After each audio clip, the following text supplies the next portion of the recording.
What's going on today, everybody? I hope you're having a fantastic day. I know I am, because we're working on the old new car. So we went ahead and got a 21 GMC Yukon XL, and with that comes the rear media system. So we've got the rear media system in our car, but it's kind of problemsome having young kids with this media system in the car. For some reason, when GMC put the media system, they put it in the most inconvenient spot they probably could have for any cable possible. The kids seem to be breaking them. I've gone through a couple cables, and not only that, it has to have, most of these systems have to have RFID. So the remote and this have to see each other in order to work. Well, the Fire Stick and the Roku stick actually go over Wi-Fi now instead of using the RFID, so they don't have to see each other. That's awesome, but they come in a terrible package for this. We're going to solve that today by taking the Fire Stick and the Roku stick and actually putting it behind the trim piece and hiding it so that they'll never get broken and they'll still work because they don't need the RFID. So let's get to it. So this is how we had our old system. I had this taped up underneath here. It worked great, but if you're sitting in the back row, you can't get the remote to work on this. Another thing is I've got this super low profile HDMI cable here, and these things are nice because they're low profile. They're a 90-degree angle, so it doesn't stick out like the supplied ones. The supplied ones stick way out, and you can't turn it, and they're just magnets for getting broken. This low profile one is great, but they don't have a lot of rigidity to them. So if you're wanting to do a low profile one, I'll link the comment down, or I'll link a link to it down below so you can actually do it and not have to take this fascia off. But these new sticks are even worse. So if I want to plug this one in,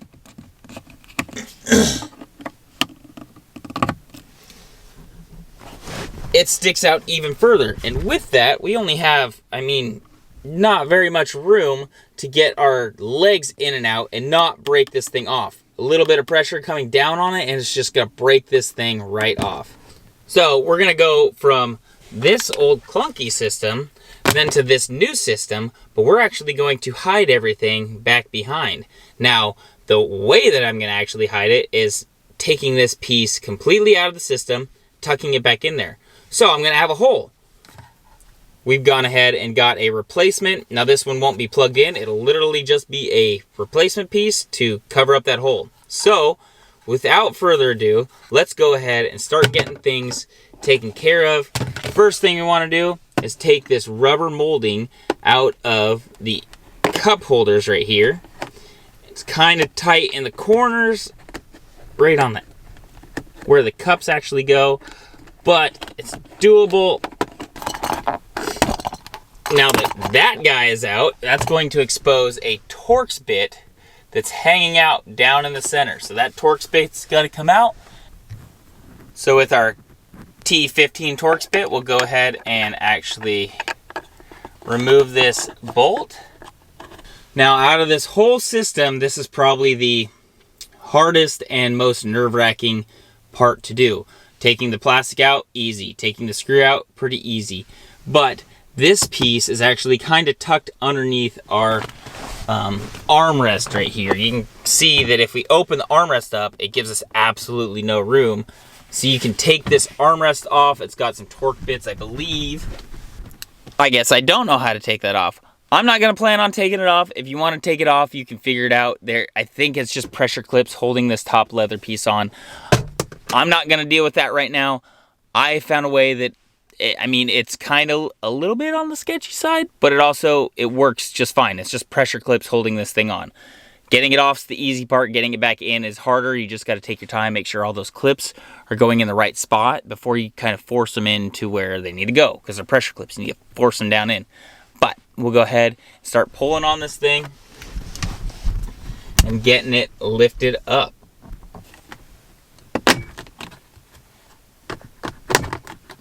There we go, we've got our pressure clips popped out.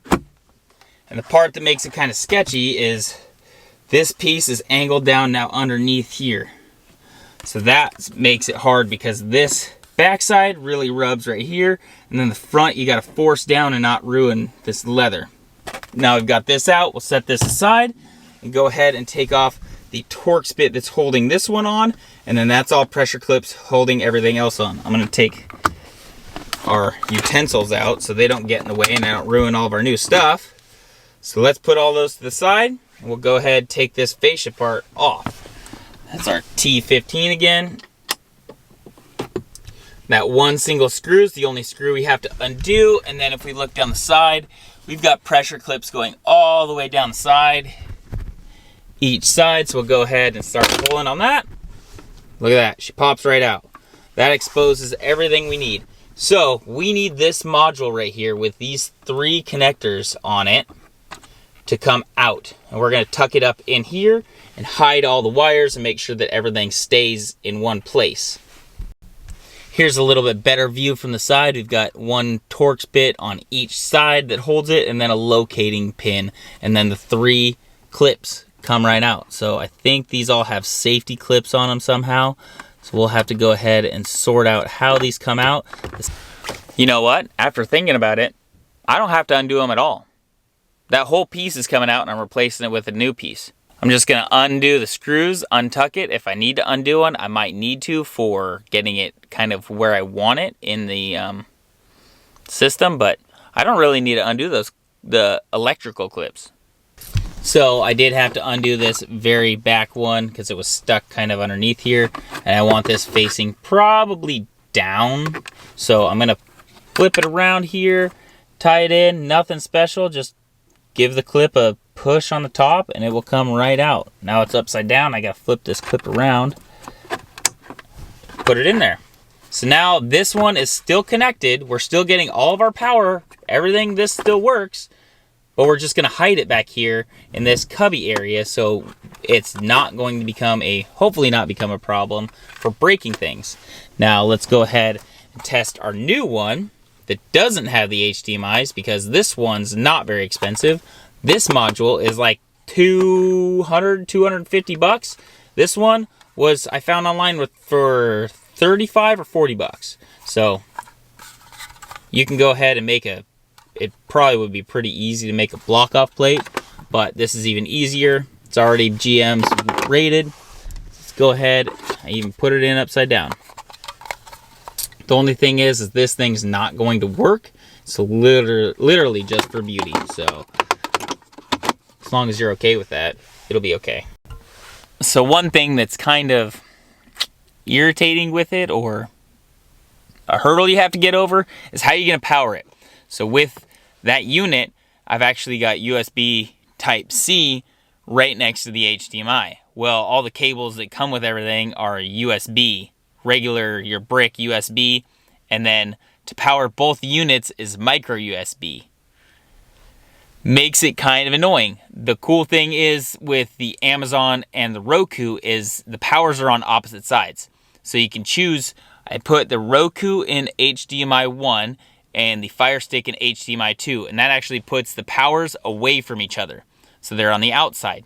So we've got a little 1-foot cable that's USB Type-C to USB micro USB, and I'll put a link of this one in the description, but this will allow power from the unit itself to power it, so I don't have to run power to the inverter part or the wall plug-in part through into this. The whole unit's going to be self-sustained. It's going to not give us the USB option.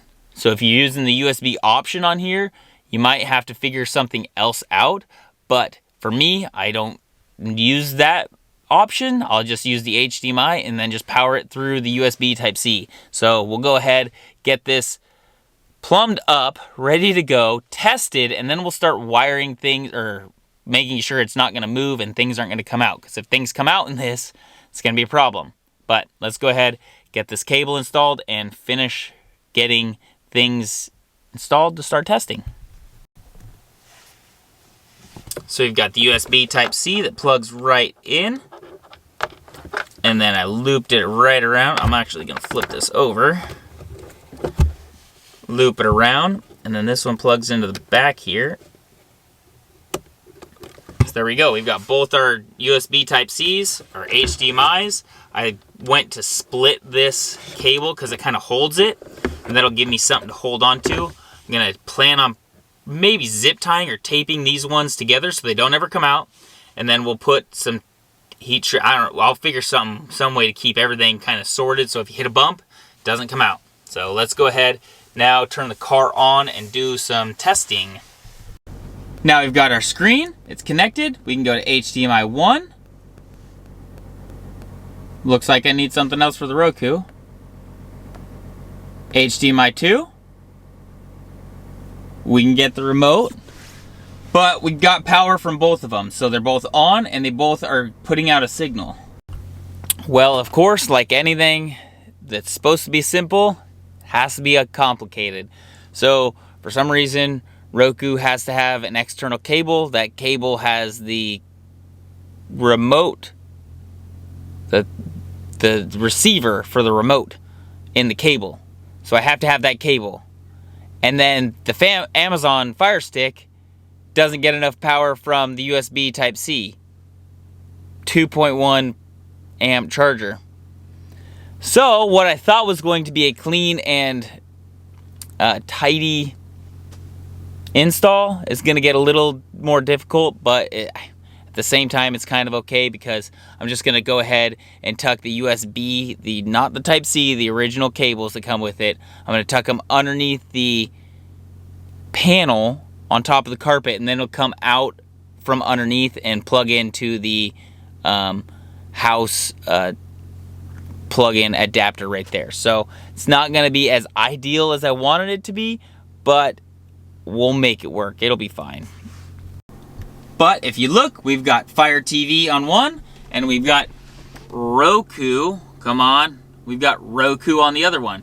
So there we go. We've got our Fire Stick all set up. We've got our Roku stick all set up. I've got one little zip tie on the power cable, and then a zip tie that goes through that and around so that that cable never comes undone, and then a zip tie that goes all the way around holding the HDMI port in on both of them.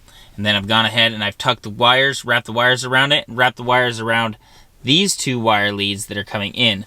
Power cables go down and around, and they'll come up through on the other side. So now let's go ahead and put this back together and go from there. So now we don't have the HDMI ports there, but we do have HDMI ports, and then the two cables are coming up around the bottom to a dual port wall jack, and that's how it's getting its power. Apparently these USB Type-C's don't have enough juice to actually get it going, but hopefully now if we start the car, everything will work. There's nothing for the kids to hit. We can unplug those and reset them if we need to. So it kind of worked out okay in the end, but it's not the install I really wanted. It is what it is at this point. Go ahead, put this back in. We'll put our one single screw in. We've gone through and double checked all the way down both sides, up and down both sides to make sure all our pressure clips are in. Pressure clips are fine. So now let's put the screw in, then we'll worry about that guy. So here's the fun piece. Remember that's angled too much on the front and it has to go underneath here. Well, I can't put it straight down because it goes right on top of the actual armrest. So what we got to do is we got to kind of tuck it under. But now this side, the bottom of these cups, things get stuck on the back side. So what we kind of got to do is we got to put it in underneath, push it forward, and then down. And then we'll go ahead and make sure that all our pressure clips are in.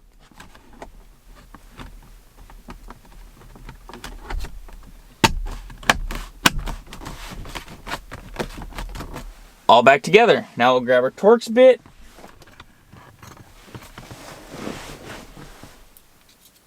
That's installed. Now we're on to the most frustrating part probably of this whole thing, is trying to put this guy back in there and make sure that it looks decent.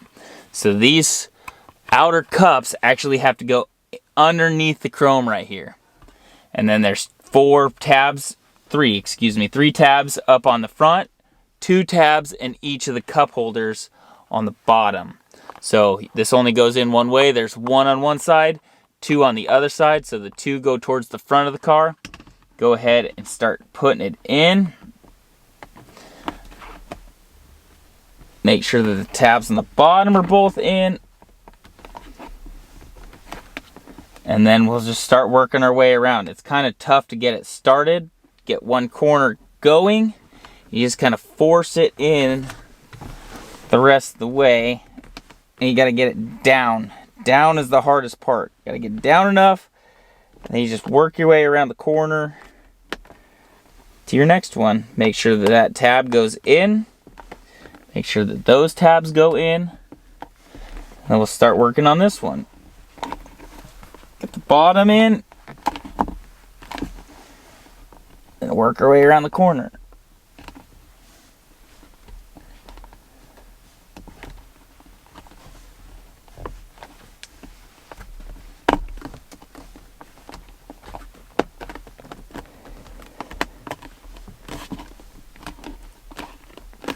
Now, I don't know if this chrome actually comes out or not, but I wasn't planning on trying to break it, so that worked good enough for what I needed to do. Now it's all back together. Now we have a hidden media center, basically, in the car. So now we're at the back of the driver's headrest. The car has to be running now because those require that inverter to be running. But if we click on one, we can go into Roku. And then if we come over to here, we click on 2. Now we're on Fire Stick. Well, that was definitely way more frustrating than it needed to be, but we got it in, we got it installed. Now hopefully we won't have any more broken pieces coming in that I need to fix. So now that it's all hidden, we shouldn't have any problems with lots of stuff. Shouldn't be coming undone because we went ahead and zip tied it, and it shouldn't be having any remote issues because they're all off of Wi-Fi. They're not working with the RFID. So that is awesome. We've got both systems in. They can watch the same one if they want to, or they can watch different ones if they want to. Now, let's go ahead and get these tested and ready to go. One thing that's definitely worth noting is that these are going to need Wi-Fi. So your vehicle is going to require Wi-Fi for these to work. Something I was trying to get around, but unfortunately you just can't get away from it. It has to have the Wi-Fi signal to stream movies and video and stuff like that. Hopefully this gives you guys a good insight on what's actually going on with the rear media system and how to make a hidden system, or my version of a hidden system, out of this. Hopefully you learned something. If you did, leave a big thumbs up. If you like what we're doing here, don't forget to subscribe and keep coming back. Take it easy, everyone. I'm gonna enjoy the rest of my day. You enjoy yours. Now that this is done, mark it off the list, call it a day. Take it easy. Peace.